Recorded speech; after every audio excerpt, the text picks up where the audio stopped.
Olá, pessoal, vamos continuar essa grande aula de habilitação agora para a parte 2, tá?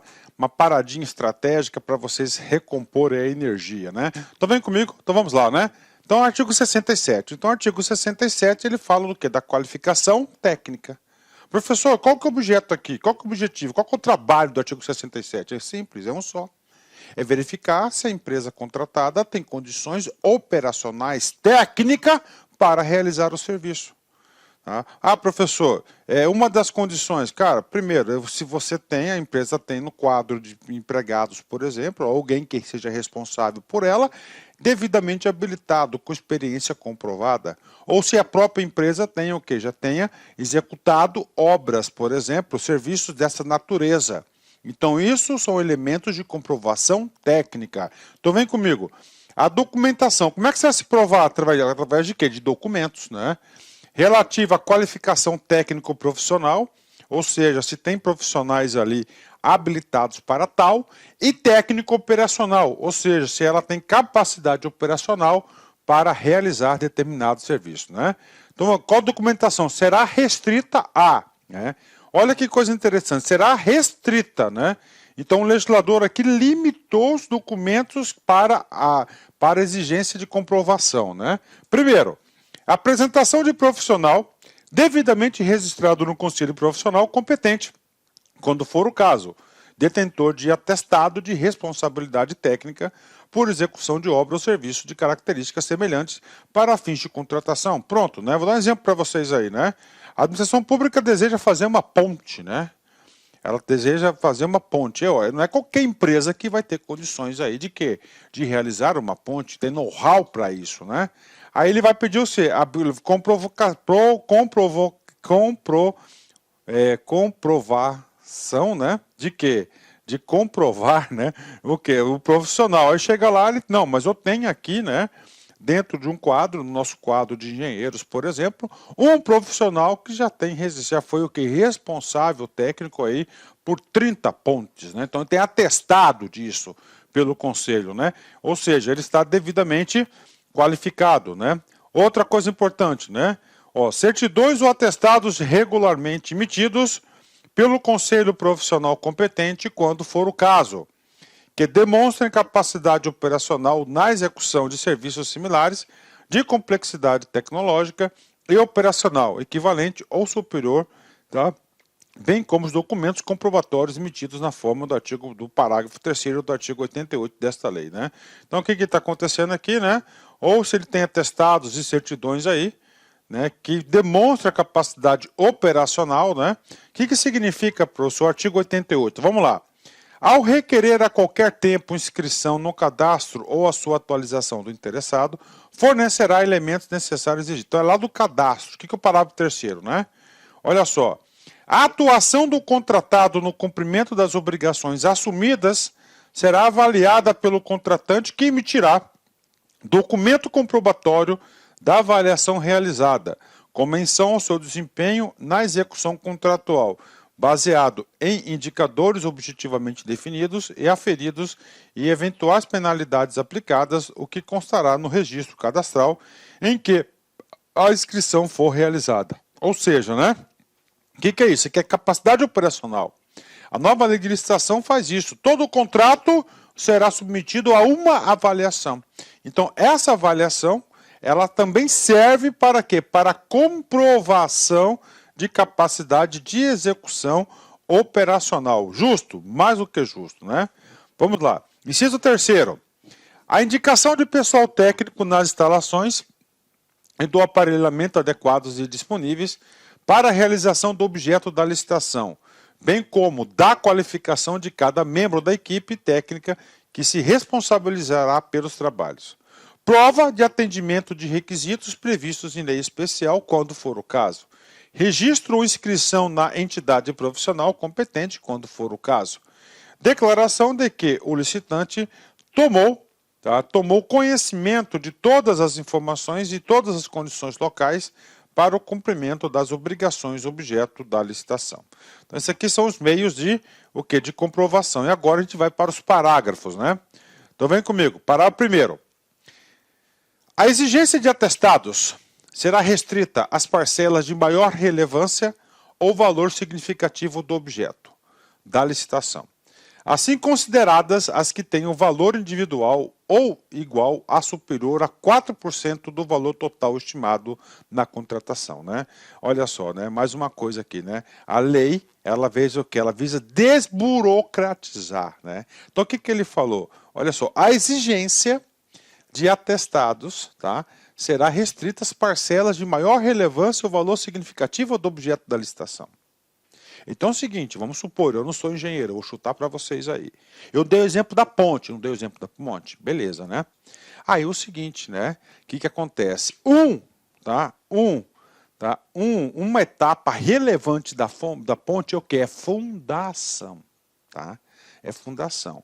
Então, a fundação, ela é relevante por quê? Por causa da estrutura da ponte. E além disso, ela pode ser relevante, né? Pela relevância, pelo conteúdo do conjunto da obra ou valor significativo. Gente, a fundação, vamos supor lá, é responsável por 20% do total da obra. Então, nesse caso, né, vamos supor o seguinte, né, que nessa obra aí a fundação seja o elemento mais significativo. Primeiro, que ela é mais de 4% do valor total da obra. Então, nesse caso, eu vou pedir o quê? Habilitação técnica de fundação. Eu quero ver se tem profissionais habilitados para executarem para a fundação da ponte com responsabilidade. Isso que diz aqui o parágrafo 1º, né? Então, a lei, ela desburocratizou. Ela podia pedir por várias outras etapas, né? Ia ficar muito documento. Falou, não, só dos pontos importantes ou valores significativos. O que pode ser cobrado na prova? Valor significativo. A lei traz. O que é o valor significativo? É quando uma etapa, o valor seja superior ou igual a 4%, né? Parágrafo 2º. Observado o disposto no caput e no parágrafo 1º desse artigo, será admitida a exigência de atestados com quantidade mínimas de até 50% das parcelas que trata o referido parágrafo, vedadas as limitações de tempo e locais específicos relativos aos atestados, né? Então é o seguinte, quantidade mínima de 50%, né? Vamos supor lá, né, quantidade mínima de 50%, né? Então lá, vamos supor que a ponte, né, tenha 10 fundações. 10 fundações, né? Então, ele deverá apresentar uma qualificação técnica operacional que já executou pelo menos 5 fundações sapatas ali de ponte. Isso que está dizendo ali, né? Então, pelo menos 50%, né? Ah, professor, casas populares, não sei o quê, aí 1.000 casas, então é no mínimo 50% de habilitação. Parágrafo 3º. Salvo na contratação de obras e serviços de engenharia, as exigências que se referem aos incisos 1 e 2, tá, que é primeiro a capacidade, o atestado lá pelo órgão, né, e o primeiro é o quê? É lá no conselho de classe lá de responsabilidade técnica.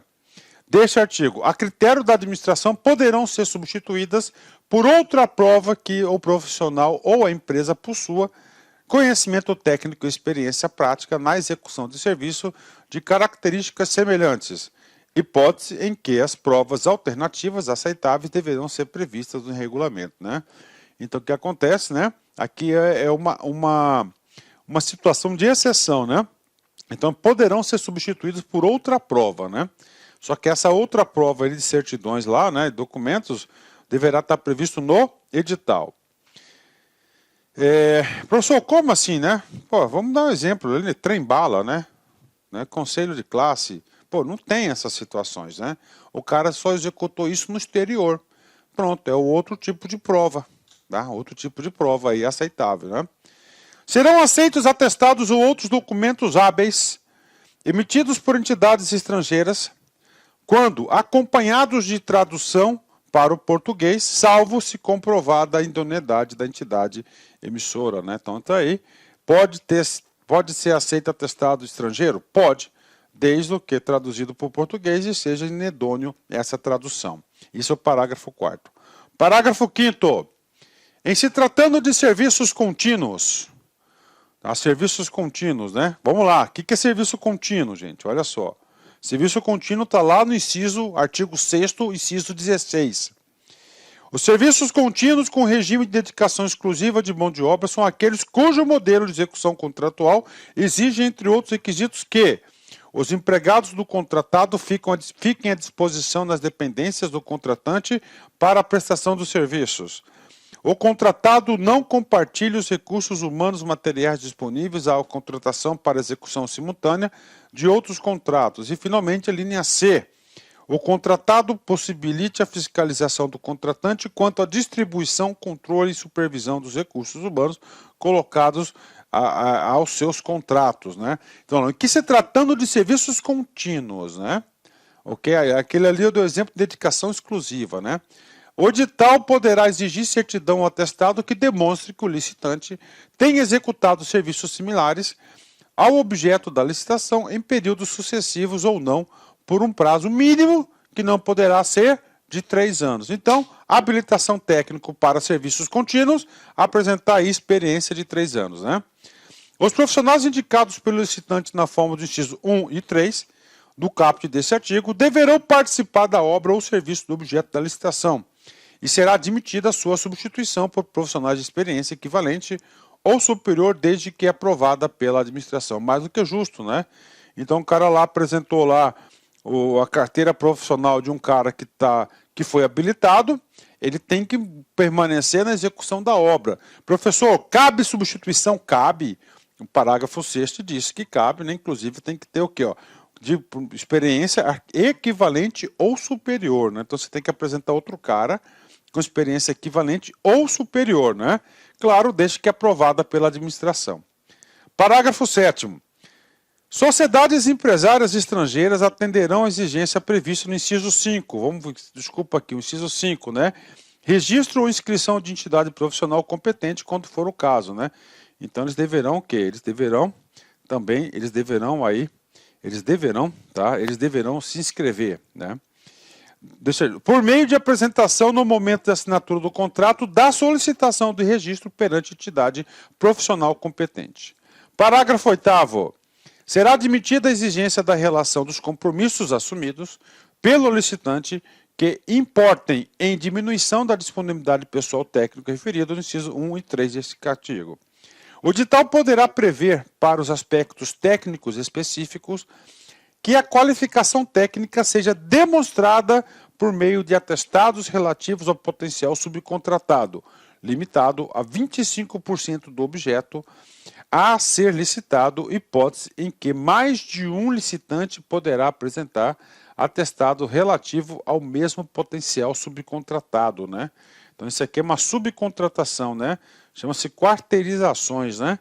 Então ela terceiriza e se terceiriza depois da... Então, a quarteirização, que é depois da terceirização, a comprova de atestado pode ser de até 25% do valor total da obra executada, né? Artigo 10. Parágrafo 10, né? Em caso de apresentação por licitante de atestado de desempenho anterior emitido em favor de consórcio, então o parágrafo 10 fala de consórcio, né? Do qual tenha parte o atestado ou contratante de constituição de consórcio não identificar a atividade desempenhada por cada consorciado individualmente, serão adotados os seguintes critérios na avaliação da sua qualificação técnica. Olá, meus amigos, minhas amigas. Inicialmente eu peço licença a vocês, pois interrompi os seus estudos, mas essa videoaula é uma videoaula demonstrativa para você conhecer o nosso curso aqui da La Concursos. É um curso 100% focado no concurso da Universidade Federal do Rio de Janeiro para o cargo de assistente em administração. Cara, um curso muito competitivo que eu tenho certeza absoluta, se você seguir as nossas orientações pedagógicas, se você assistir as nossas videoaulas, prestar bastante atenção, você vai ter reais chances de aprovação. O que você estuda vai ser aquilo que vai ser cobrado na prova. Professor, quanto custa, professor, o restante dessa videoaula e muito mais, né? Você apenas R$ 39,90, R$ 39,90 você vai ter esse curso aí, que vai ser um divisor de águas, né, para o cargo de assistente em administração, de acordo com o edital 491. Dá tempo de estudar? Sim. Curso 100% EAD, nós temos uma metodologia, o nosso site não joga somente as aulas para vocês, nós orientamos que os alunos estudam via o Personal Coach, que é o cronograma na qual eu produzo esse cronograma para vocês, pessoalmente, eu faço aqui o pedagógico da La Concurso para fazer a diferença. Bacana? Gostou? Tem um link aqui embaixo. Clique nesse link, venha estudar com a gente para o concurso da Universidade Federal do Rio de Janeiro. Forte abraço, fique com Deus. Tchau, tchau.